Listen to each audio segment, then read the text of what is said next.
introduce myself. Hi, everybody. My name is Fliss Dewsbury, and I lead our Stronger Practice Hub, the East Midlands Stronger Practice Hub, along a wonderful group of people from Charnwood, Leona, who's a childminder in Leicestershire, the Kingswood team of Pen Green, and the 0 to 3 team in Pen Green. So collaboratively, we've put this offer together. And so I'd just like to introduce the amazing Louise, who's doing her PhD. No pressure here, Louise. I'm not putting you on a pedestal or anything. Not at all.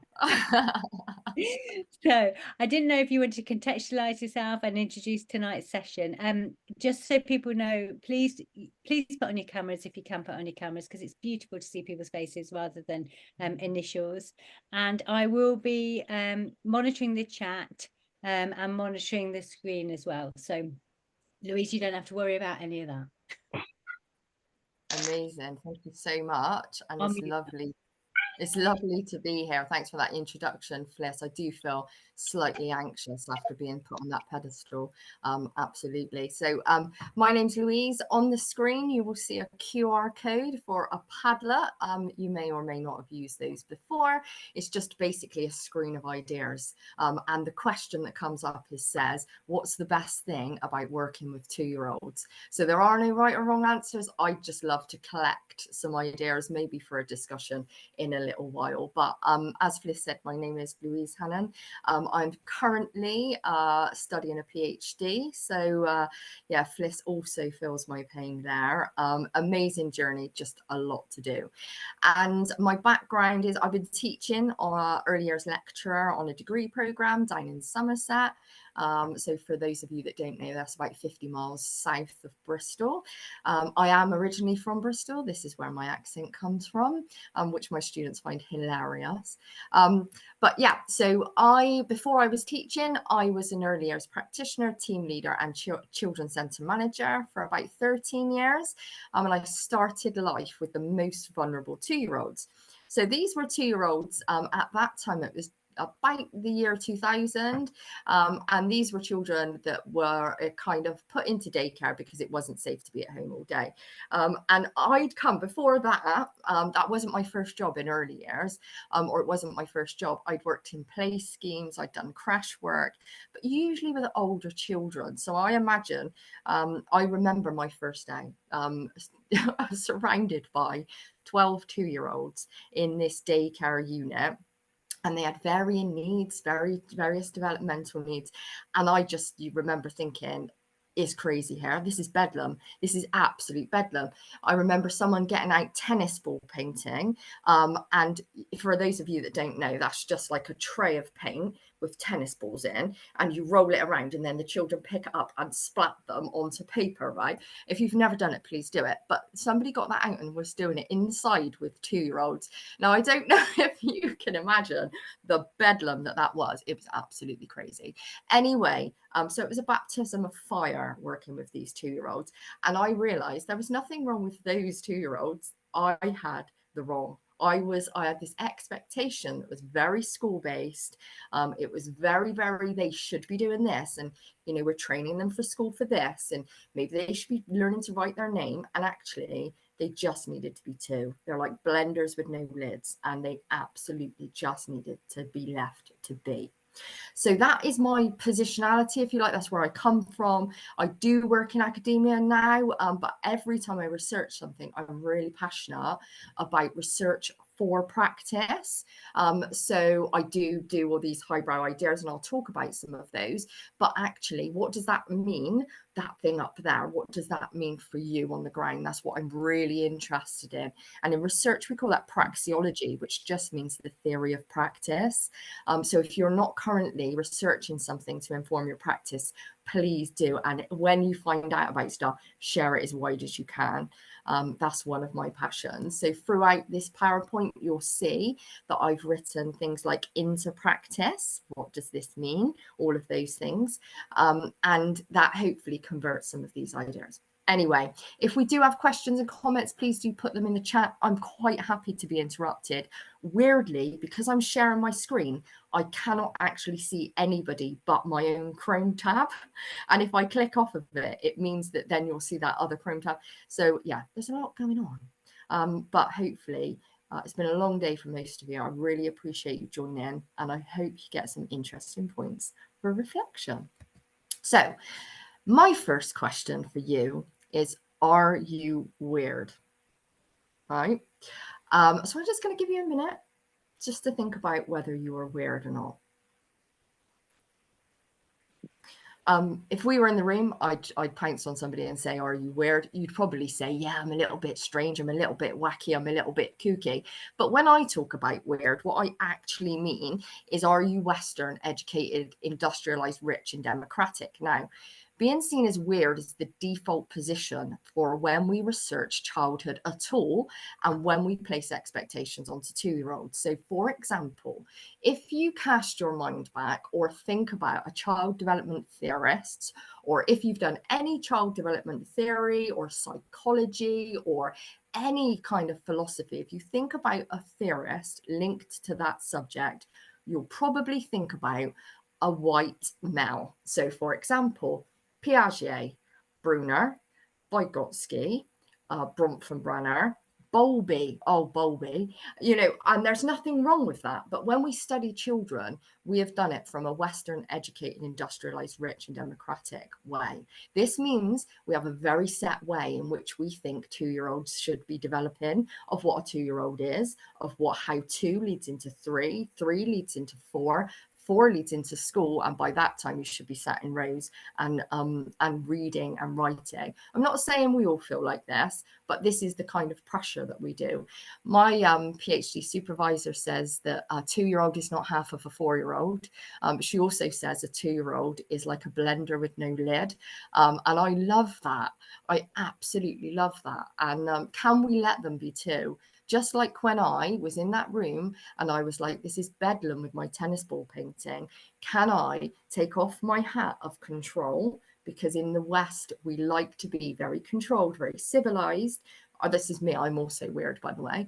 And how that underpins some of our expectations on our 2-year-olds. This means ontologically, we presume we know what it means to be human from a weird perspective. And then we know what we count as knowledge. We've all been taught very much child development from this weird perspective. Weird children are the only ones, the westernized, educated, industrialized, rich, and democratic, that have been studied, and it informs us in this big circle. So we are actually in the weird population to be Western, educated, industrialized, rich, and democratic. We are only 15% of the world's population. So the global majority that we so lovely like to call ethnic minorities sometimes actually are the global majority. And the reason it fits within this is because I like to think, do I know what it's like to be 2 in other countries from other cultures? How would that be? What would my first 2 years look like? So that's one thing I want you to think about at the beginning of the lecture. I promise that it gets a little bit lighter than some of this stuff. The next thing I want you to think about is how we live, right? So, and what that might mean for a 2-year-old. So this is the link between human experience and capitalism. So that is our economic system, which because we all work in early years, or we're all linked to schools or education, or you might be working in community groups, charities, all of that. And we feel the impact of this absolute capitalism in the middle of our slide, that our economic system, it's based upon labor and money for exchange. Everybody works for money, and everybody works in units of time, which is charged for in money. The implications of this, that environmental and human harm are inevitable because the money is prioritized. So when I'm 2, my role in life is to become the next link in the chain, right? So hold with me. It sounds really negative, but I think it's really interesting for us to think about, because going back to those 2-year-olds that are not half of 4-year-olds, that are not half of 8-year-olds, but actually by the time they're 16 need to be able to pass these predetermined tests that have been the same for generations. And even though we know post-COVID they've lost 2 years of their education, we're still on that catch up. It means that they're always chasing that final destination. Can I reach that 16-year-old goal? So when I'm 2, I need to be like this. And when I'm 3, I need to be like this. And this impacts on everything we do. So Alison Clark, for example, talks about slow pedagogy. If you go to different places or you work within settings, you may see a very, very fast pedagogy. Everything moves really fast. Everything has units of time. Everything is routined. It's maths now. It's outside now. It's all of that. The curriculum fits like this. And that is because we have to be able to get them from here to here, and everyone's on the same trajectory. So my critique of this is that the world for a 2-year-old has become faster and faster. And Alison Clark talks about slow pedagogy, slowing everything down. And when I'm 2, that's what I need, because I don't get it. I don't get why I have to do this now, why I have to do that now. At 2, if you've read the blog, you'll know I have very limited theory of mind, which means that I think everybody else thinks the same as me. So when I look at somebody when I'm 2 and I want to go and play outside, I want to go and play outside. So I don't understand that Louise, me, if I'm working with that child, doesn't want me to go outside. I might know that Louise is stopping me from going outside, and then I might have an emotional reaction to that. But actually, I don't know. I've got no abstract conceptualization. So Piaget talks about this, to hark back to one of our weird professors. He says that 2-year-olds have no abstract conceptualization. So they can't think outside of the immediate. I don't know that I can't go outside because dinner's going to be here in 5 minutes. And if I don't eat my dinner now, it's going to get cold. And then that's going to happen. And then this is going to happen. And I have to line up in rows because there's 5 people in front of me that need to do that thing. And if we don't all do it, it becomes chaos. I don't understand that. Which is why my brain is pre-wired for instant gratification. So yeah, anyway, some big ideas. But my also theoretical underpinnings are some of those things. So I like to critique, because I look at, so you can look at things like the mental health crisis, you can look at things like rising suicide rates, and I like to take it outside of the human's experience. So that is the pattern that we see within groups of children or people, but actually we're all raised within a society within a period of time, and there are outside factors that impact on my immediate experience. So going back to the experience of a 2-year-old in a setting, my experience is very fast. I have a high turnover of staff around me. The staff are stressed because there's a million things to do, and I have to think about that, and I have to think about that. We've got the tyranny of Ofsted above that, and I know some of you have a direct experience of the tyranny of Ofsted and misunderstandings and all of that sort of stuff, and that impacts, because in the world of absolute capitalism, it needs to prove outcomes. So Ofsted are there to benchmark those outcomes, and then it becomes a tyranny. The opposite of that are some of these things, which are unity and interconnectedness. So Tina Bruce talks about this, in the absolute capitalism, human harm are inevitable. So, for example, I've got an iPhone. I'm not holier than thou. I've got an iPhone. I've also got an iPad. I've got a laptop. Many of us drive electric cars. The drive for economy and so say environmental friendly actually causes damage to huge parts of the world. We know that cognitively, but I'm able to just discount it because of the drive towards this absolute capitalism. We must be an efficient country. We must be digitally aware. We must be. AI revolution is the big chase at the moment. And all of that as a human contact to certain countries. So, for example, the Democratic Republic in the Congo, where cobalt, which is a battery mineral, is aggressively mined. If actually we put humans at the apex and we put humans at the center, our experience would be very different anyway. So that's unity and interconnectedness. It's completely in opposition to our Western sense of self, which separates me from you. And it's all about who I am, what I have, and also how I look. But please don't get me started on that. But yeah, and also from Brenner as well. So we know for our 2-year-olds particularly, we've got 2-year-olds in the middle of that circle. And what we know is they've got their micro, meso, exo, macro, and most importantly, the macro system, the chrono system, sorry. You know, so for some of our 2-year-olds, they would have been born 2 years post-COVID. There may have been an impact on their family, rising prices of the cost of living, you know, Brexit, all of those things, the mental health crisis, things that when I was 2 wasn't happening. And that bi-directionally, that means I impact on it and it impacts on me, impacts on my experience. So some of those things, when I think about 2-year-olds and how they develop, absolutely sits in the background. You know, we've got parents that are stressed out, fast moving. You know, when we talk about slow pedagogy, Alison Clark also talks about slow parenting. You know, that fast parenting in this absolute capitalism world is done very quickly, because I've got 5 minutes of time now, and if I get you to bed by 8 o'clock, then I can go answer these emails, because we all work at home, do some online shopping, maybe I've got to clean the kitchen, I've got to make the packed lunches for tomorrow. There's so much to do. So actually 2-year-olds sometimes are experiencing high stress in setting, although we try not to, and out of setting. Not everybody. And I suppose I'm there to critically analyze whether this is really our fault, you know, like it's happening to us. I'm the human in the middle of that circle. I'm influencing, you know, how much money I spend, how often I work, you know, all of that. But actually the world is impacting on me. That absolute capitalism is the drive that I must earn enough money to live. So it means if I'm a parent, I actually am like, and I was that parent, you know, my son's 26 now, but I had a very fast parenting style, very efficient, you know, this is happening, this is happening, this is happening. Where's the dwelling? Do you know what I mean? Where's the wallowing? Where's the just being as a human? So if you feel a little bit exhausted, I suppose my tip is, you may be impacted by external factors that are making you feel a bit exhausted.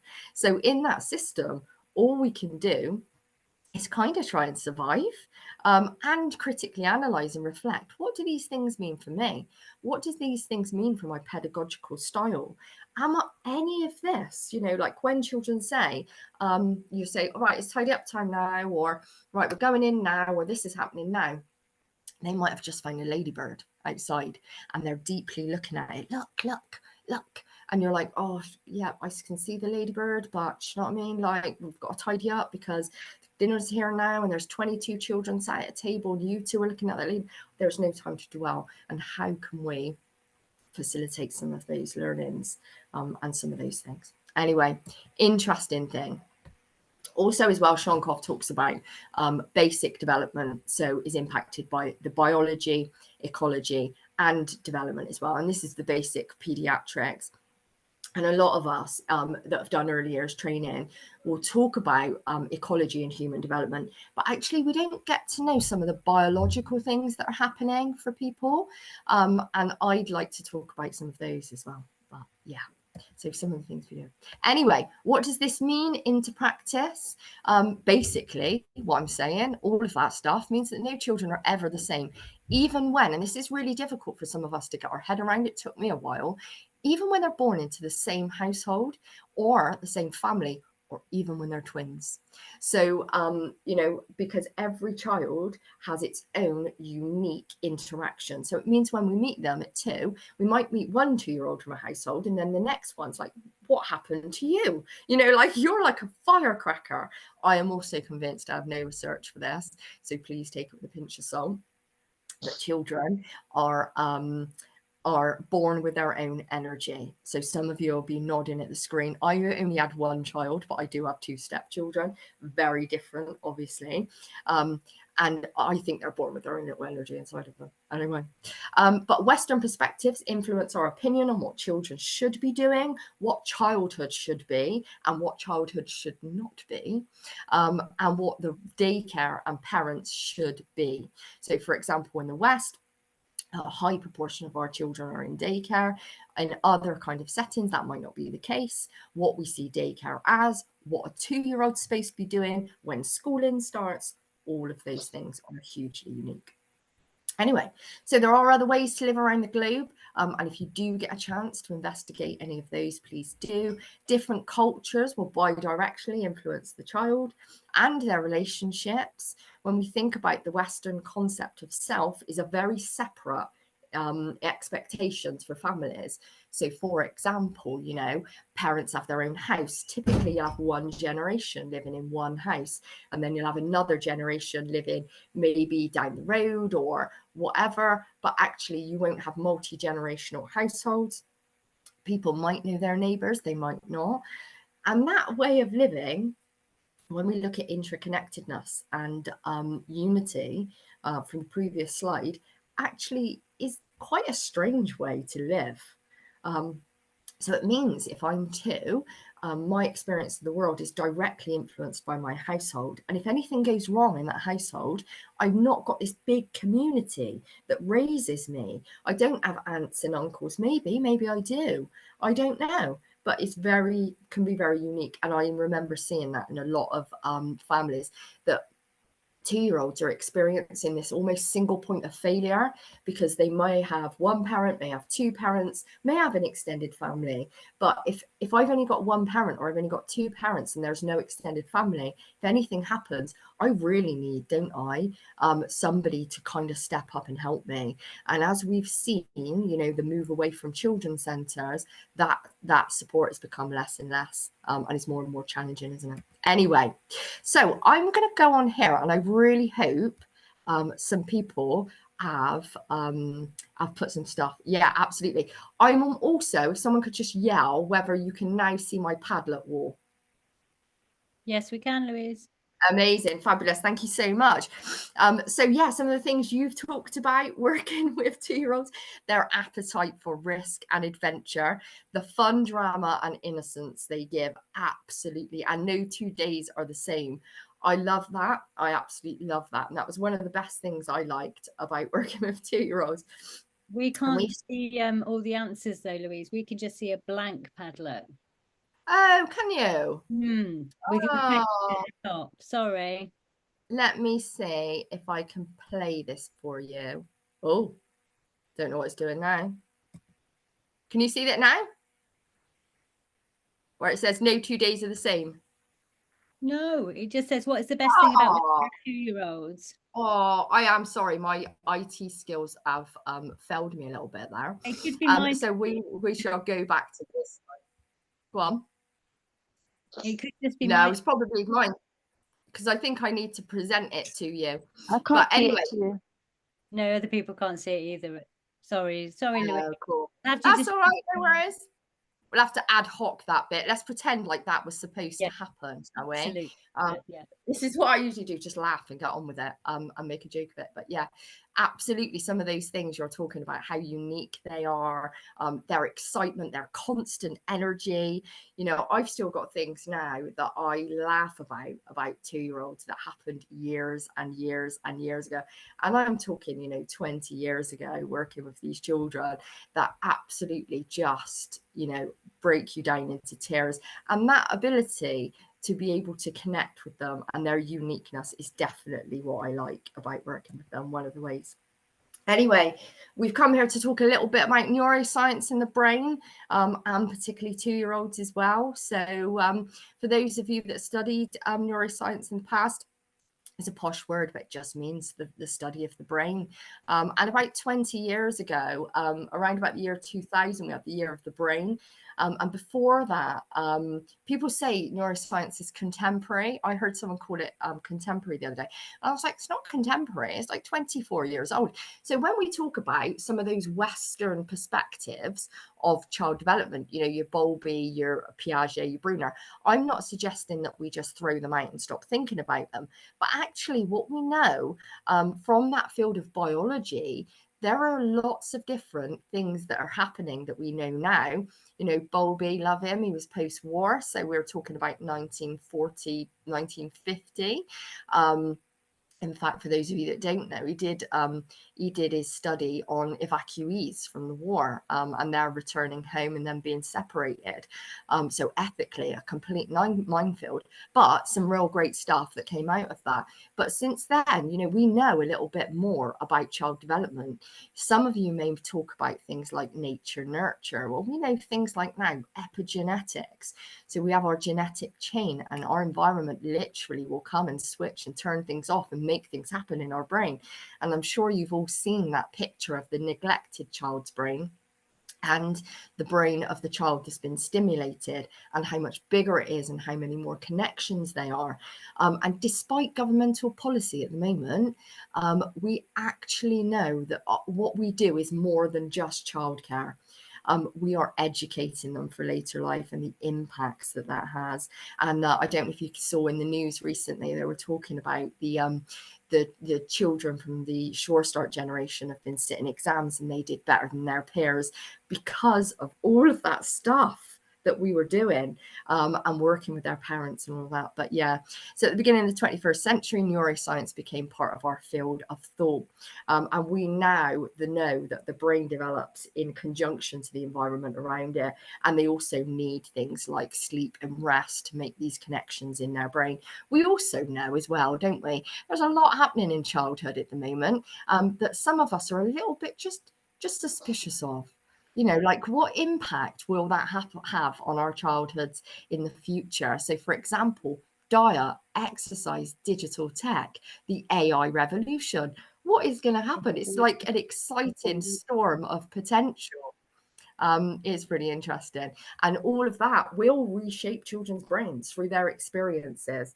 And what I always think is the use of iPads and digital tech with children is really interesting when we go back to Bronfenbrenner, because if you had child in the middle and then we had the digital revolution actually was mainly for the revolutions for the adults, but children have got right in the middle of that digital revolution and taken charge of it and been like, I want to use that iPad, I want to do this, I want to do that. And they've bi-directionally changed the digital industry, into which now digital tech will be made for children. You've got iPads with like bumpers around the side, so they're made for children, extra thick glass. You've got child's iPads, all of those things. Really interesting how, and we'll explore that a little bit for those of you that are booked on next week.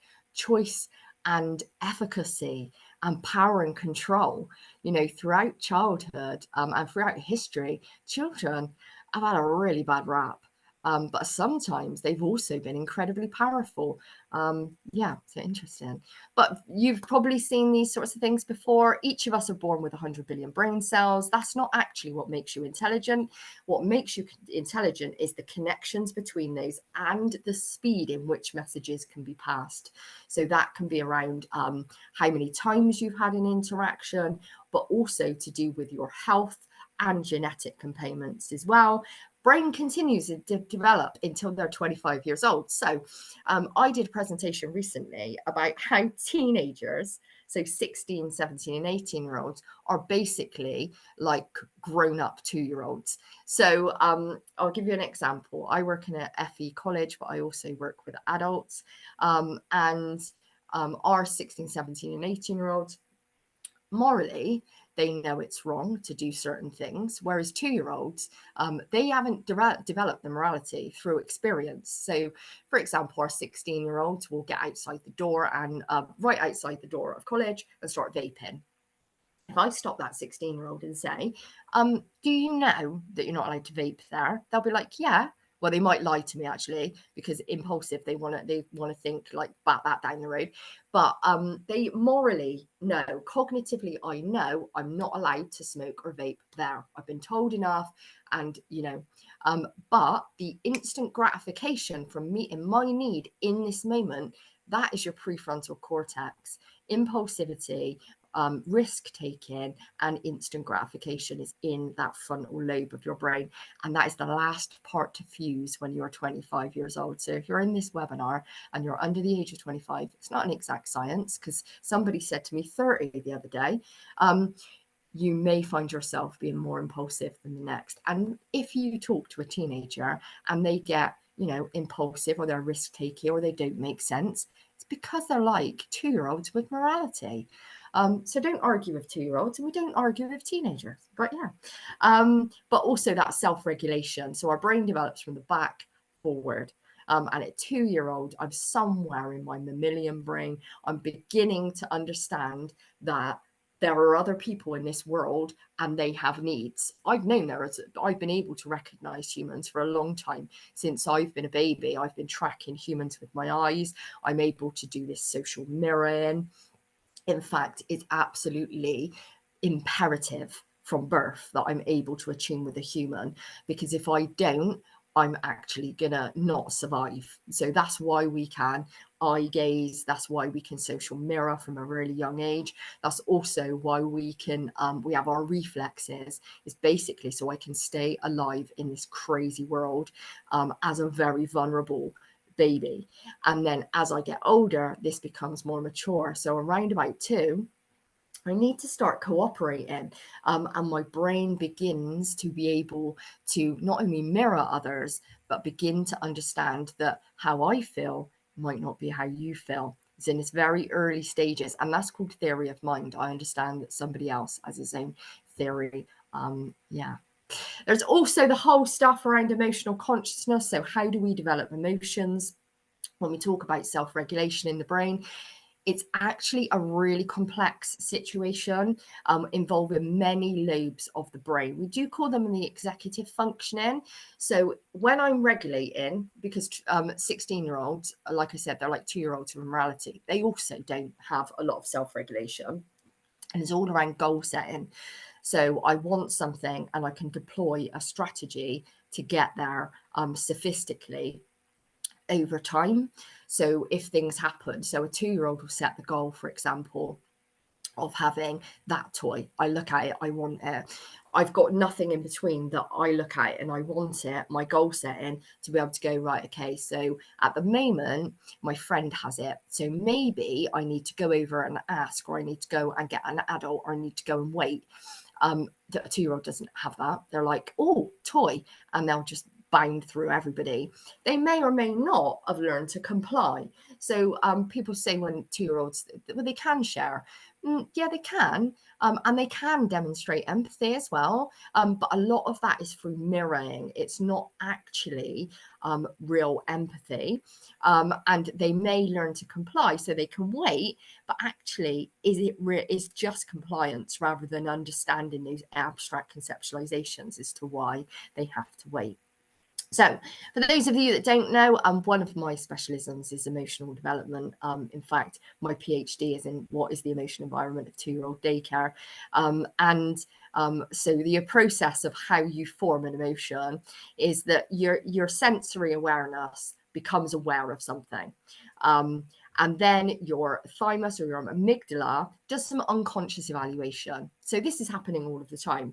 So when we are walking down the road, for example, or when we're going to cross the road, or when we're walking down the corridor, when we're going up and down stairs, our brain will be doing this for us all of the time. It doesn't make us aware of us, because otherwise we'd be exhausted.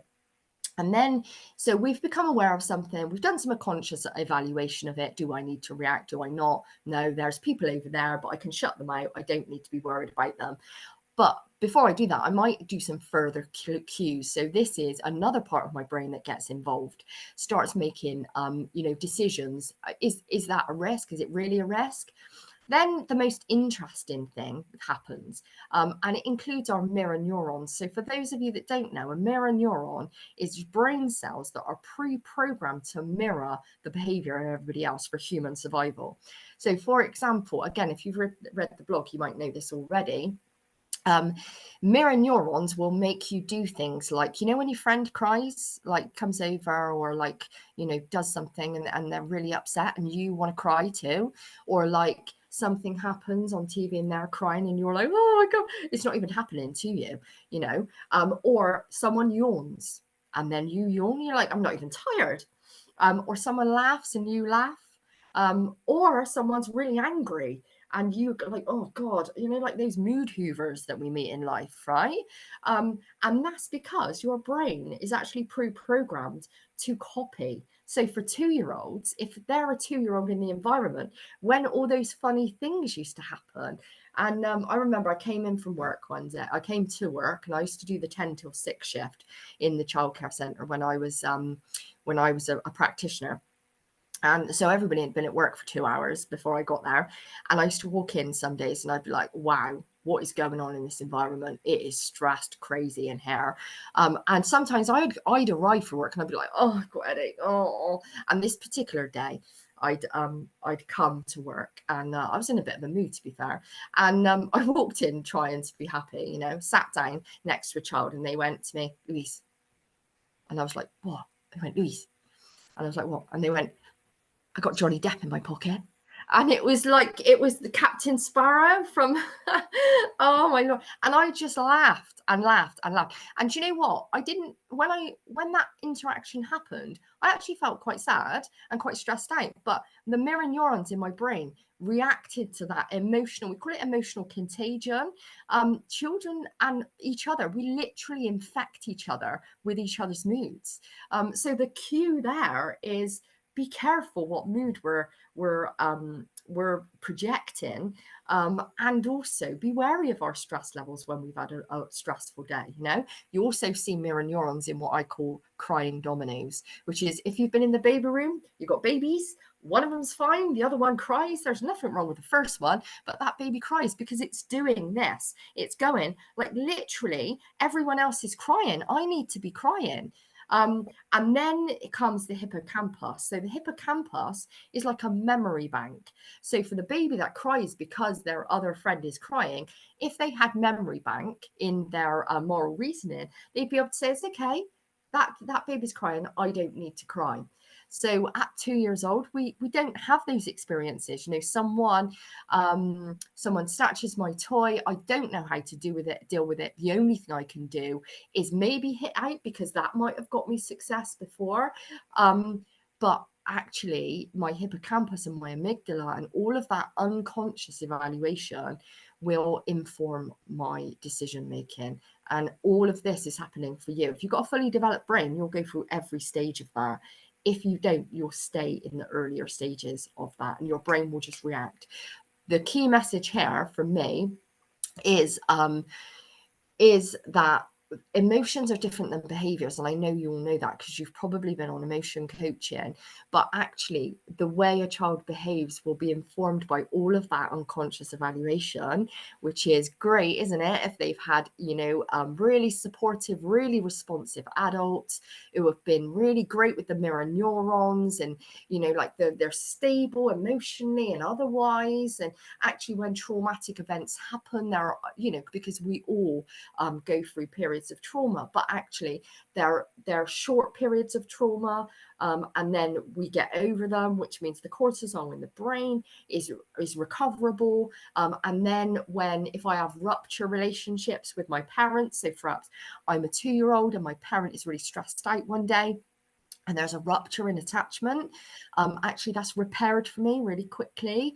That's important. That's great, isn't it? If my brain is all soaking that up, and I come to a daycare centre, or I come to a school like all of you are providing, and I have responsive adults who are informed, and absolutely all of those things are happening. But then what if my single point of failure with my family isn't like that? You know, and we used to have children from all different types of backgrounds, but they would display the most interesting behavior. And I wish I knew some of this stuff now. And I did a little bit of neuroscience on my degree while I was still working with those children. And I still remember being in the library, and I was working with a family at the time, and their child was really aggressive and really hyper vigilant, is what I know now, but I didn't know that word then. Because the child had to be on high alert all the time to assess for risk, and their amygdala and their hippocampus was going like, literally, you better, like, we've got to be on. They were literally stuck in a state of fight, flight, and freeze all of the time. And so if anything happened, they would hit out, scream and shout, run away, and lock themselves in a bathroom or somewhere to get themselves safe. And I was baffled as the child's key worker. I had no idea what was going on. And I read this book, and it was all about neuroscience and some of this stuff. And I just had a light bulb moment. I was just like, this is absolutely what's happening for this child. And that trauma that was ongoing for the child had re-sculptured their brain. And it pre-wired them. They've been pre-wired to attune to the people around them and to copy the behavior. And in this case, it meant that the child was actually pre-wired to be hypervigilant, and that had been embedded over time. So by the time they meet us at 2, they've already got established patterns of behavior. Because remember, however a human is responding at any age, it's not just 2, we're all using the strategies that we see are best for us. Now, some people say there are just horrible people on earth. I like to think of everything as explainable. So whatever strategy I'm using, so maybe, for example, you get in conflict with somebody and they scream and shout at you. That is the strategy that they've deployed that has got them success in the past. That's true humility, to think actually we're all fighting a battle we know nothing about. We've all been pre-programmed by situations we have nothing about. You know, some of you will get into conflict, highly articulate, democratic, you're a negotiator, you can get all that, you can express your feelings. Actually, you know, a vast proportion of people just don't have that. And particularly at 2, my brain can't even do that stuff. Do you know what I mean? Like, that is like 25-year-olds, you know, some of our 16-year-olds can't do that self-regulation. Like, some of them can, but the brain can't do it. And that helps me when I think about some of that stuff. Anyway, so we have other things like social referencing. So in the mirror neurons, use adults as this point of social reference. So something strange will happen, and part of those further evaluation cues will look to our favorite secure bases, our key workers, our parents, our, you know, carers, our brothers, our sisters, our important people. And it literally look at them like, how are they reacting? Like, what do I need to do? Is this a safe situation? So when a stranger enters the room, it's really important, isn't it, for us when we're working with those children to introduce that person, to be like okay with them, to say this is so-and-so, because we're handing over that trust to them as well. So into practice, this basically means that our emotions are triggered by, our behaviors are triggered by our emotions, which come from our brain and are influenced by environment. Interestingly, that cycle that we looked at, the evaluation cycle, it literally, most of that happens subconsciously.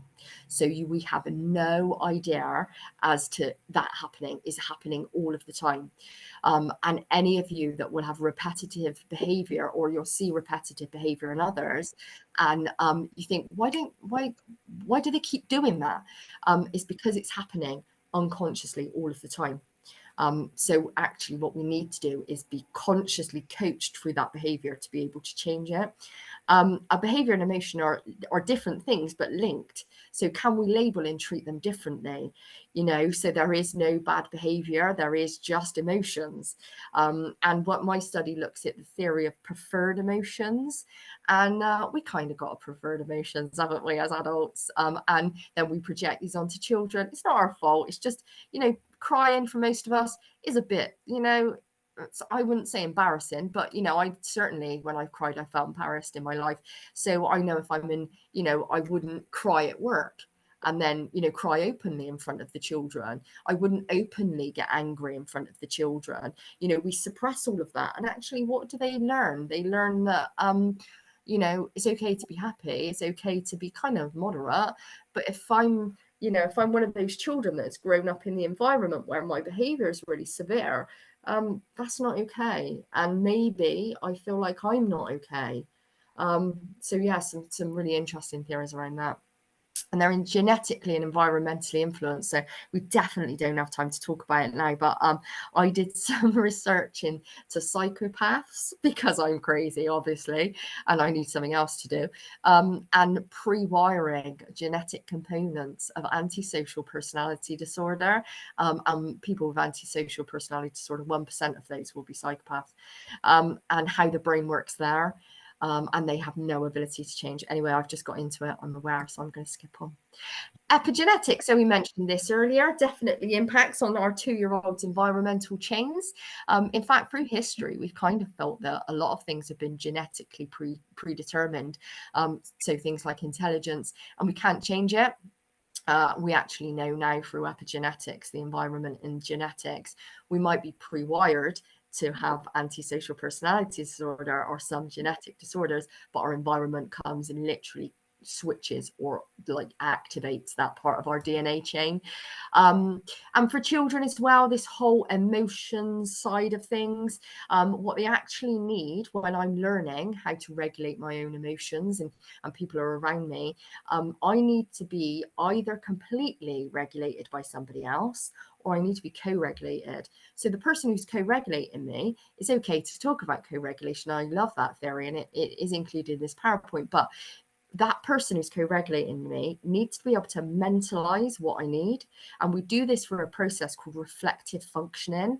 And we presume that parents can do this, but certain types of neurodiversity, actually the social intelligence or the social communication part of their brain isn't able to do that. Or maybe the parents are going through trauma and they can't mentalize, for anybody who's been through, traumatic events, your brain freezes, you're hyper aware. It's very difficult to step outside of your own experience and empathize and support others. Sometimes you can do that. I'm not saying it's an exact science, but with certain mental health issues, you're not able to mentalize, or actually maybe your emotional programming isn't aware of certain things. There's some really interesting research about parents, children, and the way they mentalize responses of emotions.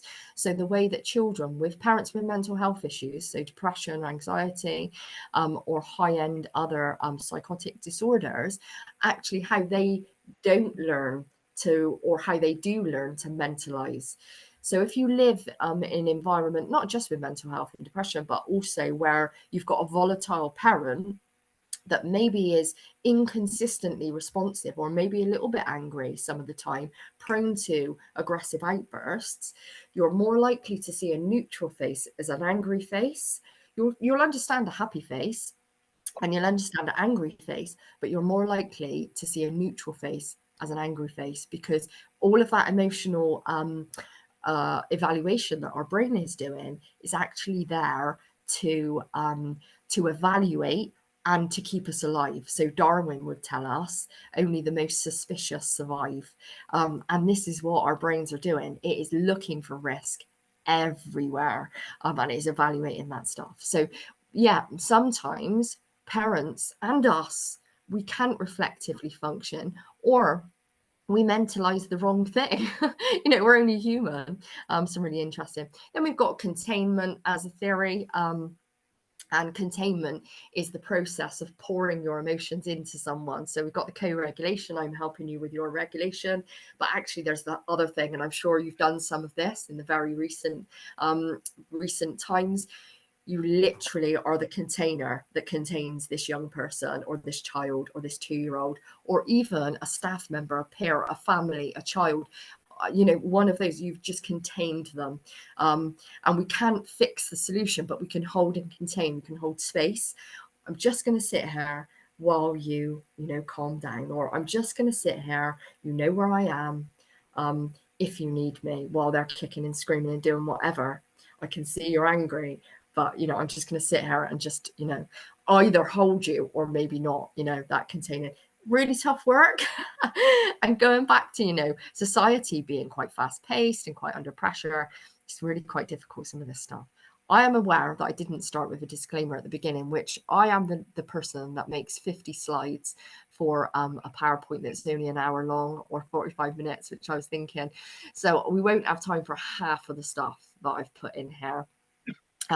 But I really would like to show you, if possible, this last slide. There's all sorts of stuff here we can go over on another time.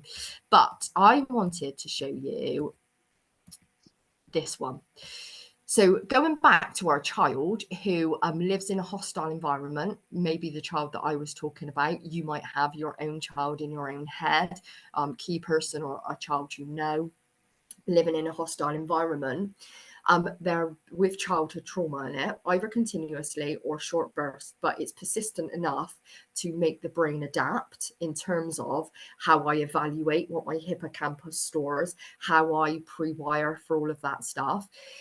So my brain adapts to that. It adapts to trauma and it grows to trauma. This slide, by the way, is not mine. It's from Anna Freud, the Anna Freud Center. For any of you, you may have got involved in some of their stuff. Peter Fonagy, who works down there, is an absolute legend in my eyes. I love the stuff he does, but it's very clinical and science-based. And then you put that child who's been born in that hostile environment, and we do this when we put children like take them out of their hostile environment, put them in care, and we think, well, they'll be okay now, and the child absolutely cannot cope and they self-destruct in that environment. Is proposed that that's because the child actually expects the world to be really hostile. So they get stuck in a state of fight, flight, and freeze. They're hyper vigilant, they're hyper aware. And you might know some 2-year-olds like this, absolutely scanning for risks all the time. Like, the world's a dangerous place, blah, blah, blah, blah, blah. I need to be prepared. We put them in a safe environment like daycare where there aren't those risks. You know, there are those consistent adults. There are the responsiveness, hopefully. And actually, there's a mismatch with safe environments. Safety doesn't feel safe. It actually feels quite dangerous because we're scanning for risks and there aren't any, and that makes us feel incredibly uneasy, if you like. Anyway, I'm aware that it's 5 to 7. I had more information than you could possibly squeeze into an hour, but for those of you that are coming back next week, we might be able to cover some of that stuff. So yeah, I shall stop sharing for this. Thank you. Oh my God, there was so much in all of that, and so theoretically underpinning, and so like then you can really relate it to yourself and also to the children that you're working with, Louise. It's brilliant. I thoroughly enjoyed it. So thank you. Should we open the floor to see if there's any questions for the next few minutes? Yeah, of course, I've got some time if people wanted to ask or make comment. To be fair, I could have listened to you go on and on and on for the evening. If I'm honest. I know, it's so interesting, isn't it? There's so much of it. And when I was trying to think about what to put in, I'm like, oh, but I want to talk about this, and I want to talk about this, and what about this? And yeah, so I do apologize for the whistle stop tourness of it, but I just get overexcited. I wonder if you might, I mean, I'm sure that all the other presentations will be equally as full, but whether there's any opportunity to weave things back through as well, Louise, so that, you know, people can pick up on that stuff. Yeah, definitely. And it all invite you for more. Yeah, no, absolutely. Yeah, I love kind of talking about this sort of stuff, and I love research for practice, and I'm sure you're the same, Fliss. You know, we read so much highbrow stuff, don't we? But actually, what does that mean to that 2-year-old, or what does that mean to that practitioner or that head teacher? Or that's what I'm passionate about. I like the big ideas, and I like being able to grapple with them. But let's take it and improve lives, or let's help you to think about something. So yeah. Absolutely. Now somebody's put their hand up. Sharon. Yeah, fascinating. Absolutely loved it, and I'd love to see all the slides. If we're sitting here going, we want to go and read something, what would you recommend? Because obviously there were lots of things in there, but what would be maybe your top 5 books or research articles or something like that you would say, yes, definitely that will be where I would start? So if we were looking at neuroscience, I would pick up any like early childhood studies book in the library, or I don't know if you have like library up at Penguin that you can access. There is so much stuff online at the moment, but I would check out the Anna Freud Center. They've got YouTube replays, they do loads of stuff about childhood trauma and the brain, but actually we've got to be careful because early years have become hugely political. You see everybody doing free training, but actually what we want it underpinned by people who are like really know what they're doing, and they've done that research. So I would start with the Anna Freud Center, and also as well, a lot of these ideas you can get YouTube videos on. So yeah, you can get replays. So start there, I would say. Thank you. There is a reference list at the end of this slide as well. And also I published the blog and the case study, and there's references at the end of there, just like 5 or 6. Mine Conk Byer's book about early childhood neuroscience is really accessible. So yeah, anything written by one of us, I would say. Thank you. Graham Music's good as well. All the Graham Music stuff. He works for the Tavistock as well, so he's got some really good, and he's got a really book. So yeah, there's loads of stuff. And look at Paul Wintravathan. He's got a little video that he did for the Scottish ministry some time ago, which is really helpful. And Suzanne Zedike. Lovely. Thanks very much. Louise, there's another hand up as well. Jen. Hello. It was really interesting. There's lots of that I took, and I think, you know, sort of be able to filter back to my team. One thing that you said that I thought was quite interesting, that a lot of parents don't really know about it, and actually the parents are the main people. And I was wondering, what can we do to support parents to have a better understanding to support their children before they even come to us? Yeah, definitely. And where they do know, they've been scaremongered. So it's the whole thing about, you know, oh, the most 3 years are the most important thing, quick. And then it just becomes panic, doesn't it? And, you know, we're early years practitioners. This is our superpower, you know, and they're parents, and that's their superpower. But just because you're a parent, you don't necessarily know all of this stuff. So, I mean, we used to, and I know you're all exhausted, and we may have a more efficient way of doing this before, but we used to do Saturday learning groups, or when we did like parents play and stays, we used to just like put bits out in the newsletter, or we would like have little training sessions with them. Like, this is how the brain develops, and it would be my practitioners that would present. And it was back in the children's centre day, and we all had a little bit more money and time, didn't we? So I would say whichever way you can get it, like whether or not you can have conversations with them on a day-to-day basis, or whether you can, I don't know, maybe you can do a little short video. Maybe you go away and read it, do a video for 10 minutes about what it means to be two and what's happening in my brain, and then you just send the link out. I suppose you know your parents best, so whatever works for you. We've just started doing stay-in plays, and weren't very well attended, so I want to encourage that. But, you know, so that we can then as a team talk to parents. And a parent actually said to me today, I don't, because I was talking about speech development, and she was like, I'm a parent, but I never really thought about whether her speech was good or not. And she said, you know, I want to do my best, but I don't know these things. So she actually said herself, you know, and I think that's the thing. It's about sort of trying to drip feed that information in the best possible way without sort of putting too much on parents. Yeah, definitely, without giving them something else to think about, you know what I mean? And also without making them feel guilty about the fast bedtimes that they're doing, or maybe they let the child on the iPad for 30 minutes because actually I'm just frazzled, you know? It's the humility, isn't it? To understand we've all been parents, we've all been exhausted. You know, it's not about being perfect as well. You know, that I mentioned before, rupture and repair of parenting, you know, that comes from our counselling field, the research, and that basically says the attachment will be ruptured. It absolutely will. No parent is perfect. You cannot respond all the time. It's not about the rupture. It's about how you repair that with the child. So how do we apologize? How do we say sorry? How do we reconnect? How do we reattune with them? So yeah. No, that's really interesting. Jen. Thank you. I was going to say Dan Sigel does some good stuff, and he does a little video vignette called Flipping the Lid, you know, when we're just very overwhelmed. But he talks then about rupture and repair that just emphasizes what Louise is saying. So yeah, definitely. And I reference him in here. And any of the, there's just so much stuff. But yeah. You ready, Kim?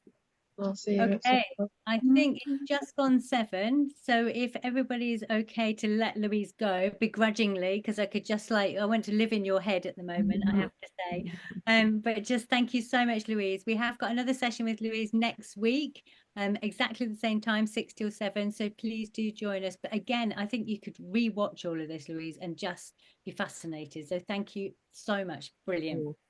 Brilliant. Have a good evening, everybody. Thanks for joining me. See you later. Bye. Bye, everyone. Thank you.